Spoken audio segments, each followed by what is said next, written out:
আজকে আপনারা জাতীয় বীর, সালাম আলাইকুম। দেশের এই ক্রান্তি লগ্নে সেনাবাহিনী সদস্য আপনাদের সবাইকে অসংখ্য ধন্যবাদ এবং আমার সেলুট। ছাত্র ভাই সেনাবাহিনীদের সেলুট। অবশেষে সরকার পতন, ছাত্র আন্দোলন নিয়ে মুখ খুললেন মাশরাফি বিন মুর্তজা। হঠাৎ লাইভে এসে ছাত্রদের নিয়ে একই বোমা ফাটালেন তিনি। মাশরাফি, হ্যাঁ বলছি সেই চিত্রার পাড়ের কৌশিকের কথা।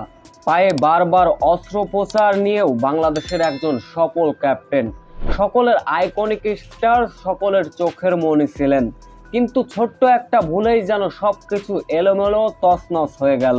ছাত্র আন্দোলন নিয়ে কত প্রাণ ঝরে গেল, তবুও কথা বলেননি মাশরাফি বিন মুর্তজা। আমরা এই মাশরাফিকে ক্রিকেট জগতের থেকে ব্যক্তিত্ব হিসাবেও তাকে চিনি।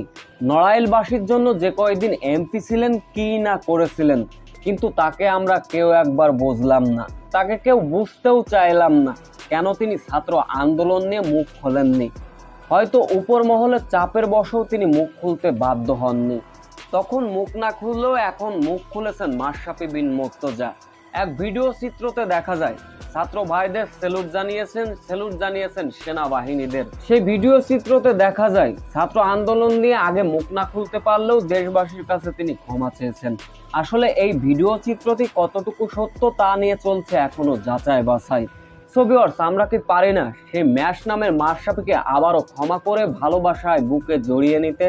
এ বিষয়ে অবশ্য আপনাদের মূল্যবান কমেন্ট করে যাবেন।